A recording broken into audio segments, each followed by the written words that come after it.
So hello and welcome to my channel that is economic Pathshala by doctor Ananya. आज हम बात करने वाले हैं अगस्त के इकोनॉमिक करंट अफेयर्स के बारे में for the second week that is from 11th of August to 17th of August, जिसमें हमारी सबसे पहले इंपॉर्टेंट न्यूज़ है that is retail inflation slows down to 1.55% lowest since June 2017।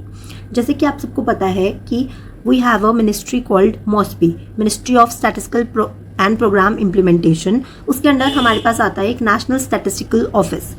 आपको पता होगा कि वी हैव अर्लियर CSO और NSSO, उन दोनों को मर्ज करके 2019 में हमने क्या बना दिया, NSO बना दिया, जिसके बाद से जो भी इन्फ्लेशन का डाटा है related to the retail inflation जिसको हम क्या बोलते हैं, CPI भी बोलते हैं, that is consumer price index. जो है कंज्यूमर प्राइस इंडेक्स होता क्या है, जो कि न्यू है इकोनॉमिक्स से, मैं उन्हें भी बताना चाहती हूँ। दैट इज़ जो भी प्राइस में, रिटेल प्राइसेस में चेंजेस आता है over a period of time reference to a base year, उसको हम मेजर करते हैं यूजिंग द रिटेल इन्फ्लेशन। अभी करंटली जो हमारा बेस ईयर है वो 2012 है, जिसको हम चेंज करके आगे बढ़ाने की बात कर रहे हैं 2022-23, ये करने की हम सोच रहे हैं। अभी ये न्यूज़ में है, अभी हुआ नहीं है, जब तक इम्प्लीमेंट नहीं होगा तब तक हम बात नहीं करेंगे। अभी 2012 के बेसिस पर ही हम क्या कर रहे हैं, अपना CPI जो है वो कैलकुलेट करते हैं। ठीक है, एक और इम्पॉर्टेंट चीज़ जो आपको पता होनी चाहिए दैट इज़ जो डेवलप्ड कंट्रीज़ होती हैं वो हर साल जो भी अपना इन्फ्लेशन कैलकुलेट करती हैं उसका बेस ईयर लेती हैं, that is the previous year. जैसे मान लीजिए अगर हम आज जो है 2025 का इन्फ्लेशन निकाल रहे हैं तो हम बेस ईयर किसको लेंगे, 2024 लेंगे। अगर हम कैसी कंट्री हैं, एक डेवलप्ड कंट्री है, तो अगर डेवलप्ड कंट्री है तो हम क्या लेंगे, 2024 को, यानी जस्ट एक ईयर पहले जो है उसको हम लेते हैं एज अ बेस ईयर। ऐसा क्यों करती है developed countries, because developed countries को पता है कि जो हमारी टेक्नोलॉजी है वो बहुत जल्दी चेंज हो जाती है। ठीक है, जिसकी वजह से जो प्राइजेस हैं उनमें चेंजेस जो हैं बहुत फ्रीक्वेंट होते हैं, इसलिए वो उस चीज़ को इनकॉर्पोरेट करते हैं। अब हम बात कर लेते हैं, ये तो हमारी न्यूज़ की बात हो गई। एक और इम्पॉर्टेंट चीज़ जो हमें पता होनी चाहिए दैट इज़ जो CPI का डाटा है वो हर महीने की 12th जो डेट होती है उसको पब्लिश होता है। दैट इज़ अब जैसे 12th ऑफ अगस्त को हमारे पास डाटा आया है किसका, एक महीने पहले का। ठीक है, तो ये जो डाटा हम बात कर रहे हैं ये जुलाई मंथ की बात कर रहे हैं, अभी हम अगस्त में हैं and we are talking about the data of July, यानी ये जो डाटा है ये जुलाई का डाटा है। ठीक है, अब गवर्नमेंट ने क्या डिसाइड किया हुआ है in the monetary policy committee, मैंने आपको पढ़ाया भी था लास्ट वीक वाले करंट अफेयर्स में, दैट इज़ कि जो गवर्नमेंट है उसने डिसाइड किया हुआ है कि 4+2% जो है हमें टारगेट रखना है, यानी 2 से 6% के बीच में हमारी CPI होना चाहिए। एंड 6 सालों के बाद इतना लोएस्ट हुआ है, हमने लिखा हुआ ना सिंस जून 2017 के बाद आज 6 सालों के बाद इतना लो गया है हमारा रिटेल इन्फ्लेशन, यानी हमारे टारगेट 2% से भी कम हो चुका है। ठीक है, और जो मॉनेटरी पॉलिसी में हमने जो अपना टारगेट इस साल का रखा है वो कितना है, 3.1%। ठीक है, तो ये तो हमारी बेसिक सी बातें हो गई। अब हम बात कर लेते हैं कुछ स्टैटिक बातें जो कि आपको हमेशा ही जब भी हम पढ़ेंगे तो आपको पता होनी चाहिए, स्टैटिक बातें अबाउट द CPI। CPI के अंदर बच्चे 6 कंपोनेंट्स होते हैं। ठीक है, वो 6 कंपोनेंट्स कौन कौन से आपको पता होने चाहिए। सबसे ज़्यादा वेटेज वाला सबसे पहला होता है फूड एंड बेवरेजेस। क्या है, सबसे पहले है फूड एंड बेवरेजेस। आपसे कंपोनेंट पूछ सकते हैं या ये पूछ सकते हैं सबसे ज़्यादा वेटेज किसकी है, that is food and beverage की सबसे ज़्यादा मैक्सिमम वेट है। उसके बाद we have another component known as paan and tobacco. ठीक है, उसके बाद we have clothing and footwear. ठीक है, मैं लिख रही हूँ, अगर आप लोग नोट करें तो प्लीज़ अपने नोट्स में इसको लिख लीजिएगा। Then housing, after that fuel and light, and after that we have miscellaneous items। तो मिसलेनियस सबसे ज़्यादा जो अगर आप देखें वेटेज किसकी है, 45% है हमारी फूड एंड बेवरेजेस की। उसके बाद देखो आप इसको याद कैसे रख सकते हैं, मैं थोड़ा सा वो भी बता देती हूँ। सबसे इंपॉर्टेंट चीज़ें हमारी जो होती है वो होती है रोटी, कपड़ा और मकान। तो ये 3 चीज़ें तो हो गई। अच्छा, रोटी के बाद कुछ मीठा खाते हैं तो आपको याद रखना है कि हम पान खा रहे हैं। ठीक है, घर में रहते हैं तो हमारे पास क्या होना चाहिए, फ्यूल एंड लाइट भी होनी चाहिए। खाना बनाएंगे और रहेंगे तो लाइट चाहिए। ठीक है, और बाकी होगी मिसलेनियस चीज़ें। तो डन, दैट इज़ रोटी, कपड़ा, मकान, पान और फ्यूल एंड लाइट। उसके बाद मिसलेनियस चीज़ें हो गई। ठीक है, तो देख लीजिए 4 आइटम्स ये और 2 ये, 6 आइटम्स हो गई। इसके बाद जो मैक्सिमम वेटेज है वो 28.7% हमारी मिसलेनियस आइटम्स का है। जैसे आपसे क्रोनोलॉजी में आप अगर देख रहे हैं UGC नेट में कई बार पूछ लेते हैं, तो इस तरीके की चीज़ें भी आप याद रखेंगे। Food and beverages, then miscellaneous items, after that we have housing, सबसे ज़्यादा वेटेज हाउसिंग का है। उसके बाद हमारा है that is fuel and light 6.84% and then we have clothing and footwear that is 6.53%। ठीक है, अगर आपको क्लियर नहीं हो रहा तो मैं बोल रही हूँ, आप लिख लीजिए। सबसे लास्ट में पान एंड टोबैको है दैट इज़ 2.38%। तो ये सारी वेटेज है, तो आपको याद रखनी है सबसे ज़्यादा वेटेज हमारी किसकी है, that is food and beverages की, then miscellaneous items, after that housing, then fuel and light, then clothing and last में paan and tobacco. I hope इतना कॉन्सेप्ट आपको समझ में आ गया होगा। ठीक है, तो दिस इज़ इम्पॉर्टेंट। उसके बाद एक और इम्पॉर्टेंट चीज़ जो आपको रखनी है कि रूरल और अर्बन के लिए जो आइटम्स है, यानी कि किसी बास्केट ऑफ गुड्स के बेसिस पर ही तो हम बोलते होंगे कि इन्फ्लेशन बढ़ रहा है या घट रहा है, या क्या सिर्फ हम एक ही आइटम के भरोसे कह देते हैं। जैसे मान लीजिए आज आप आलू लेने गए या प्याज लेने गए, तो आपने देखा कि प्याज महंगे हैं, तो क्या इसका मतलब यही है कि भाई प्याज तो बहुत ही महंगे चल रहे हैं, तो हमने कह दिया कि पूरी जो हमारी कंट्री है उसमें महंगाई है? नहीं, किसी एक प्रोडक्ट के बेसिस पे नहीं होता। There is a basket of goods and for the rural areas this basket consist of 448 items, जबकि अर्बन सेक्टर में इट कंसिस्ट ऑफ 460 आइटम्स। यानी कि ज़्यादा आइटम्स कौन, अर्बन वाले ज़्यादा फैसिलिटीज़ यूज़ करते हैं, तो ऐसे याद रखना है कि 460 अर्बन के पास है और रूरल के पास है 448 आइटम्स। ठीक है, अनदर इंपॉर्टेंट थिंग जो है कि why we are calculating CPI to incorporate DA। आपने सुना होगा एक मिलता है डियरेंस अलाउंस, यानी कि महंगाई भत्ता जिसको हम बोलते हैं, कि जो नौकरी में होते हैं लोग, वो क्या होता है इसी CPI के बेसिस पे कि महंगाई कितनी बढ़ रही है उसी के बेसिस पे उनको क्या मिलता है, डियरेंस अलाउंस यानी महंगाई भत्ता। क्योंकि विद टाइम आपकी इनकम बढ़ना भी बहुत ज़रूरी है महंगाई के साथ, क्योंकि महंगाई के साथ अगर इनकम नहीं बढ़ेगी तो आप कोप अप नहीं कर पाएंगे। इसीलिए it is important to calculate DA, जो कि इसी बेसिस पर होता है। तो इसकी सिग्निफिकेंस आपको पता चल गई। और दूसरा इन्फ्लेशन टारगेटिंग जो कि हमने MPC पॉलिसी में किया है, वहाँ पर भी रिटेल इन्फ्लेशन का यूज़ होता है। अनदर इम्पॉर्टेंट थिंग इज़ जो CPI है उसके 4 पार्ट्स हैं, मैं यहाँ लिख रही हूँ। CPI consist of 4 parts. First is CPI industrial worker, second is agriculture labour, third one is rural labour and fourth one is urban non manual employees, urban non manual employees. अभी मैं आपको ये बता रही हूँ कि ये डाटा जो है वो कौन इकट्ठा करता है और उसका बेस ईयर क्या है। नए वालों के बारे में हम बात नहीं कर रहे हैं, I am just talking about the पुराने वाले। ठीक है, तो ओके, सो जैसे कि आप सब देख सकते हैं, मैंने यहाँ पे मेंशन कर दिया ऑलरेडी ताकि बार बार टाइम वेस्ट ना हो। We have 4 types of CPI: CPI industrial workers, CPI agriculture labour, CPI rural labour and CPI urban non manual employees. ठीक है, अब इसमें से आप देख रहे हैं इंडस्ट्रियल वर्कर, एग्रीकल्चर लेबर और रूरल लेबर, तीनों में लेबर वर्ड्स आ रहा है, वर्कर वर्ड आ रहा है। तो इसका डाटा कौन पब्लिश करता है? लेबर ब्यूरो जो है ministry of labour and employment के अंडर। ठीक है, ये किस लिए कैलकुलेट करती है? ताकि वेजेस को रिवाइज करना जो है वो हम सब देख सकें। ठीक है, और CPI इंडस्ट्रियल वर्कर का बेस ईयर है 2016, इनका बेस ईयर है 86 एंड 87। अब दूसरी चीज़ जो है that is CPI urban non manual employees जो है, इसका डाटा कौन पब्लिश करता है? NSO MOSPI। बहुत ही सिंपल है, नॉर्मल हमारा CPI का डाटा NSO MOSPI करता है। ठीक है, बाकी जो भी ये रूरल लेबर और वर्कर वाले हो गए, वो उसका डाटा कौन करेगा? लेबर ब्यूरो करेगी। ठीक है, सिंपल।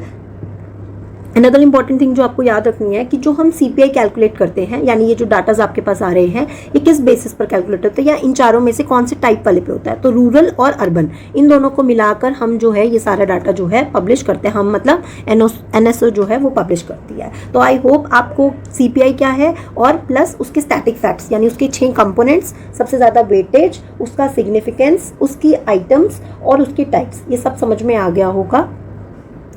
सो नेक्स्ट मूव करते हैं अब हम अपनी नेक्स्ट न्यूज़ पर, that is wholesale inflation dip to -0.6% in July. Okay, so moving on कि ये होलसेल इन्फ्लेशन क्या होता है। तो देखिए, एक इम्पॉर्टेंट पॉइंट जो आपको याद रखना है about wholesale inflation is that कि RBI जो है ना, पहले महंगाई को मापने के लिए, जैसे मैंने आपको बताया कि हम जो ये होलसेल है या कंज्यूमर प्राइस इंडेक्स है, किस लिए यूज़ करते हैं? ताकि हम इन्फ्लेशन को माप सकें। हर चीज़ को मापने का एक पैमाना होता है, राइट। जैसे कि फॉर एग्जाम्पल आप डिस्टेंस को मापते हैं मीटर्स में, किलोमीटर्स में, दूध को मापते हैं लीटर्स में। ठीक है, हर चीज़ का एक मेजरिंग यूनिट है। पैसों को मापते हैं रुपीज़ में। ठीक है, तो इसी तरीके से इन्फ्लेशन को मापने के लिए हमने कुछ इंस्ट्रूमेंट्स बनाए हुए हैं जिनका नाम है WPI एंड CPI। WPI है होलसेल प्राइस इंडेक्स और CPI है कंज्यूमर प्राइस इंडेक्स, राइट। सो पहले क्या होता था कि RBI जो है वो होलसेल लेवल पर जो महंगाई चल रही है, यानी कि जो चीज़ें हम होलसेल लेवल पर खरीदते हैं उसमें क्या महंगाई आ रही है, उसको उसके बेसिस पर इन्फ्लेशन को कैलकुलेट करती थी। और ये चीज़ कब तक होती थी? टिल 31 मार्च 2014 तक ये चीज़ें होती थी। आफ्टर दैट फ्रॉम 1 अप्रैल 2014 रघुराम राजन जी जो हैं हमारे, उन्होंने बताया, उन्होंने उनकी रिकमेंडेशन पर हमने क्या किया, इसको स्विच करा। तो कोई ना कोई इसमें कमी रही होगी, that's why we switch to CPI। तो रीज़न क्या है वो भी हम बात कर लेते हैं। तो देखिए बच्चे, क्या होता है कि जो WPI है ना, WPI सिर्फ गुड्स की बात करता था कि गुड्स में जो भी महंगाई आई उसकी बात करता था, लेकिन CPI जो है वो गुड्स एंड सर्विसेज दोनों की बात करता है। ठीक है, अभी मैंने आपको CPI पढ़ाया तो आपने ये भी देखा होगा कि यहाँ पर सबसे मैक्सिमम वेटेज हम किसको दे रहे हैं, फूड एंड बेवरेजेस को, यानी खाने वाली चीज़ों को मैक्सिमम वेटेज दे रहे हैं, अभी आपने देखा। लेकिन जो WPI है इसमें मैक्सिमम वेटेज हम किसको देते हैं, मैन्युफैक्चरिंग प्रोडक्ट्स को देते हैं। बट अब आप ये बताइए, अगर हम पूरी इकॉनमी की बात कर रहे हैं तो हम सिर्फ मैन्युफैक्चरिंग सेक्टर से तो नहीं देख सकते ना, जो आम जनता खरीद रही है चीज़ें उसके बेसिस पर बता सकते हैं कि भाई फूड एंड बेवरेजेस में महंगाई है, जो लोग रोटी कपड़ा मकान यूज़ कर रहे हैं उसके बेसिस पर कर सकते हैं। दैट्स वाई हमने क्या किया, we switch from WPI to CPI। अच्छा, और एक और चीज़ आपने पढ़ी कि इसका बेस ईयर है 2012। ठीक है, इसका जो बेस ईयर है वो एक कैलेंडर ईयर है। कैलेंडर ईयर समझते हैं, जनवरी टू दिसंबर, वो एक कैलेंडर ईयर है। जबकि हमारा जो WPI है उसका जो फाइनेंशियल ईयर है वो है फ्रॉम 2011-12, दैट इज वो हमारा फाइनेंशियल ईयर है। 2011 में क्या होगा, 1 अप्रैल 2011 से 31 मार्च 2012 तक इसका फाइनेंशियल ईयर एक बेस ईयर है। ठीक है, तो ये सब चीज़ों को देखते हुए हमने क्या किया, हमने स्विच किए चीज़ों को मेन, और ये प्रोड्यूसर लेवल पर चीज़ों को देखता था और ये रिटेल लेवल पर। तो यही मेन डिफरेंस को देखते हुए हमने क्या कर दिया, स्विच कर दिया। ठीक है, तो ये हो गई हमारी बेसिक बातें। अब हम बात करते हैं कि WPI क्या है और उसका डाटा जो है वो कौन पब्लिश करता है। तो देखिए, अब जो है दैट इज होलसेल का जो डाटा है वो हमें DPIIT, that is department of promotion of industry and industrial trade. तो देखिए, मैंने बताया that is department of promotion of industry and internal trade, DPIIT, under the ministry of commerce and industry, ये इसका डाटा पब्लिश करते हैं। और इन्होंने बताया कि जुलाई में जो होलसेल इन्फ्लेशन है वो -0.6 जो है वो जा चुकी है, यानी कि वो नेगेटिव टेरिटरी में जा चुकी है, और जून में वो यही रेट जो है वो कितना था, -0.1%। ठीक है, तो इसका रीज़न बता सकते हैं कि क्यों हुआ है, क्योंकि price of food articles, minerals oil, crude petroleum, natural gas और मैन्युफैक्चरिंग ऑफ बेसिक मेटल्स जो है इन सब के प्राइसेस में गिरावट आई है, जिसकी वजह से हमारा जो WPI है वो क्या हुआ है, डिक्लाइन हुआ है। इसका बेस ईयर मैं आपको ऑलरेडी बता चुकी हूँ, 2011-12 है। अब देखिए, जो इंपॉर्टेंट चीज़ है कि WPI में, जैसे हम आर्टिकल्स की बात कर रहे थे CPI में, हमने बताया कि भाई अर्बन और रूरल में डिफरेंट है। अर्बन में 448 है और रूरल में 460 आर्टिकल्स है। सिमिलरली WPI में भी कुछ आर्टिकल्स हैं। कितने आर्टिकल्स हैं, 697। तो 6 और 7 के बीच में क्या है, 9 है, आपको ऐसे याद रखना है। ठीक है, जिसमें से हमारे प्राइमरी आर्टिकल्स हैं 117, फ्यूल एंड पावर है 16 और मैन्युफैक्चर्ड प्रोडक्ट्स हैं 564, यानी टोटल 697 आइटम्स है, जिसके बेसिस पर हम क्या करते हैं, WPI को कैलकुलेट करते हैं। ठीक है, और इसमें जो मैक्सिमम वेटेज है वो किसके, मैन्युफैक्चर्ड प्रोडक्ट्स की। आप देख ही रहे हैं सबसे ज़्यादा आइटम्स किसके, मैन्युफैक्चर्ड प्रोडक्ट्स के हैं। तो यही हमारी न्यूज़ थी, और अलॉन्ग विद दैट मैंने आपको सारा बेसिक डिफरेंस प्लस WPI कौन रिलीज़ करता है और ये बेसिक बातें जो है आपको बता दी हैं। आई होप आपको समझ में आ गया होगा। फॉर योर रेफरेंस और फॉर योर समझ मैंने यहाँ पर एक क्या बना दिया है, ये चार्ट बना दिया है। This is the CPI and WPI prices जो परसेंटेज में चल रहे हैं मंथ वाइज। तो यहाँ से आप देख सकते हैं कि कैसे हमारी इन्फ्लेशन जो है वो घटती ही जा रही है फ्रॉम जनवरी ऑनवर्ड्स, और जो WPI है वो भी क्या हो रहा है, डिक्रीज हो रहा है। तो आपको डाटा का एनालिसिस करना भी आना चाहिए, सिर्फ न्यूज़ पढ़ने से कुछ नहीं होता है। दैट्स वाई मैंने आपको ये पूरा टेबल दे दिया है, आप इसको स्क्रीनशॉट लेकर पढ़ सकते हैं और समझ सकते हैं कि किस तरीके से हमारा जो परसेंटेज चेंजेस हैं वो हो रहे हैं in the CPI and WPI। Next news is PM Modi launch विकसित भारत रोजगार योजना। अभी आप लोगों को पता है 15 अगस्त गया है, ऑन द इंडिपेंडेंस डे जो है रेड फोर्ट पर मोदी जी ने स्पीच दी थी और उन्होंने अपना ही रिकॉर्ड तोड़ा है, यानी 12 टाइम्स कॉन्जिक्यूटिव ईयर्स जो है उन्होंने ये स्पीच दिया है। और उन्होंने किसका रिकॉर्ड ब्रेक किया है, इंदिरा गांधी का रिकॉर्ड ब्रेक किया है। उन्होंने कॉन्जिक्यूटिव नहीं किया था लेकिन उनका रिकॉर्ड जो है उन्होंने ब्रेक किया। और सबसे ज़्यादा स्पीचेस देने वाले कौन है, हमारे यहाँ पे प्रधानमंत्री जवाहरलाल नेहरू जो थे, हमारे जवाहरलाल नेहरू, उन्होंने 17 स्पीचेस दी थी और मोदी जी अब सेकेंड नंबर पर आ गए हैं। तो उसी दिन on the 15 August from the red fort हमारे जो मोदी जी हैं उन्होंने एक स्कीम अनाउंस किया है मतलब की तो उन्होंने अनाउंस है, लेकिन किसके अंडर आएगी, मिनिस्ट्री ऑफ लेबर और EPFO, ठीक है, एम्प्लॉयमेंट प्रोविडेंट फंड ऑर्गेनाइजेशन जो है, ठीक है। उन्होंने एक स्कीम को ऑर्गेनाइज किया है या एक स्कीम अनाउंस किया है जिसमें उन्होंने बोला है कि जो भी इंसान या जो भी पर्सन है वो फर्स्ट टाइम जॉब करता है प्राइवेट सेक्टर में, उसको वो लोग क्या देंगे, 15,000 रुपये देंगे इन द 2 इंस्टॉलमेंट्स। ठीक है, कोई भी न्यूली एम्प्लॉयड पर्सन है उसको 15,000 रुपये मिलेंगे 2 इंस्टॉलमेंट्स में, और ये सिर्फ उनको मिलेंगे जिनकी सैलरीज अप टू 1 लाख है। ठीक है, ये ऐसा क्यों कर रहे हैं, ताकि लोगों को वो क्या कर सके, मतलब लोगों को बढ़ावा दे सके जॉब के लिए। अब देखो, प्रधानमंत्री विकसित भारत रोजगार योजना का एम है एम्प्लॉयमेंट जनरेट करना, एम्प्लॉयबिलिटी को बढ़ाना, सोशल सिक्योरिटी को बढ़ाना, क्योंकि ईपीएफओ क्या देखता है, प्रोविडेंट फंड्स का देखता है, तो बेसिकली सोशल सिक्योरिटी के बारे में और मैन्युफैक्चरिंग सेक्टर को फोकस करने के लिए दिया गया है। इसलिए वो कहते हैं कि प्राइवेट सेक्टर्स में लोग जो हैं वो जॉब नहीं करते। क्यों नहीं जॉब करते, क्योंकि एवरीवन इज थिंकिंग कि हमें गवर्नमेंट सेक्टर में जाना है, बट गवर्नमेंट चाहती है कि प्राइवेट सेक्टर्स को भी बूस्ट किया जाए, मैन्युफैक्चरिंग को बूस्ट किया जाए, इसलिए उनको 15,000 रुपये मिलेंगे इन द 2 इंस्टॉलमेंट्स जिसकी सैलरी अप टू 1 लाख होगी। ठीक है, इससे इसके लिए अमाउंट कितना, 1 लाख करोड़ अमाउंट एलोकेट किया गया है, और जो टोटल जॉब्स हैं वो कितनी है, 3.5 करोड़ जॉब्स जो हैं वो जनरेट होंगी। अच्छा, इससे ये तो एम्प्लॉय को फ़ायदा हो गया जो कि जॉब करेगा। अब जो एम्प्लॉयर है वो क्यों रखे किसी इंसान को जॉब पर, अपने वहाँ पर प्राइवेट सेक्टर में क्यों वो जॉब दे, तो वो कहते हैं कि गवर्नमेंट जो है दोनों को फ़ायदा दे रही है, यानी कि एम्प्लॉयर को भी और एम्प्लॉय को भी। एम्प्लॉय को कैसे फ़ायदा दे रही है, उनको 3,000 रुपये मिलेंगे पर ईयर पर एम्प्लॉय, यानी पूरा 1 साल जो है उस पर्सन को 3,000 रुपये मिलेंगे। अगर जो भी एम्प्लॉय है, एम्प्लॉयर और एम्प्लॉय समझते हो ना, जो अपने पास उस बंदे को जॉब पे रख रहा है, उसको पर पर्सन के हिसाब से 1 साल के लिए जो है 3,000 रुपये मिलेंगे। शर्त क्या है, यही कि एक तो 1 लाख रुपए तक वाली उसकी जॉब होनी चाहिए, फर्स्ट थिंग।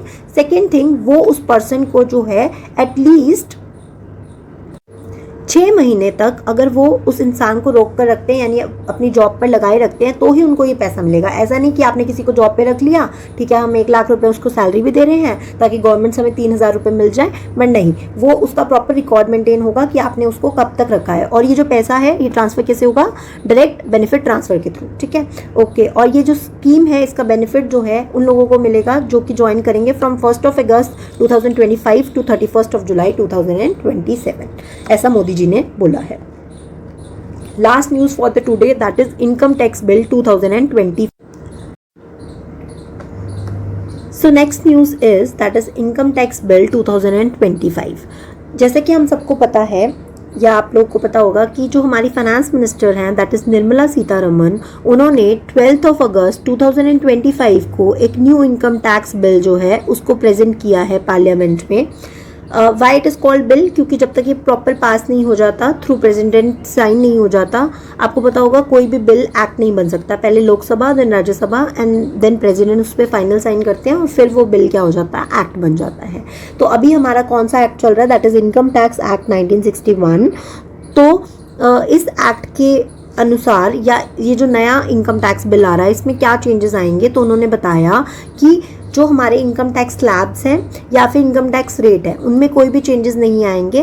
रादर हमने क्या कोशिश किया है इस न्यू इनकम टैक्स बिल के थ्रू, हम जो टैक्स प्रोसेस है, टैक्स प्रोसीजर्स हैं, टैक्स पेमेंट है, उन सबको क्या करना चाहते हैं, सिंप्लीफाई करना चाहते हैं लोगों के लिए और कंपनीज के लिए जो भी इस टैक्स को पे कर रहे हैं। ठीक है, उन्होंने जो बड़े बड़े लेंथ थे, यानी कि बहुत लंबे लंबे जो चैप्टर्स थे, बहुत सारे आर्टिकल्स थे जो कि बहुत डिफिकल्ट होते थे समझने, उनको ईजी करने की कोशिश की है so that everyone, even a layman person can understand it। ठीक है, तो इसके थ्रू या इसके अंडर क्या बताया उन्होंने, पहले हमारे 819 आर्टिकल्स थे which can now be reduced to 536 articles, and पहले 47 चैप्टर्स थे which now be shifted to 23 chapters, यानी अब हमारे पास सिर्फ 23 चैप्टर्स ही रह गए हैं। तो इस इनकम टैक्स बिल से देखिए आगे कितना लोगों को हेल्प होती है, वो तो आने वाला टाइम ही बताएगा, बट अभी अकॉर्डिंग टू देम उन्होंने अपनी तरफ से चीज़ों को क्या करने की कोशिश की है, सिंप्लीफाई करने की कोशिश की है। ये 4 इंपॉर्टेंट न्यूज़ थी इस वीक की जो मैंने आपको समझा दी है। स्टिल अगर आपको कुछ नहीं समझ में आता है आप मुझे नीचे कमेंट बॉक्स में बता सकते हैं। Till then, thank you.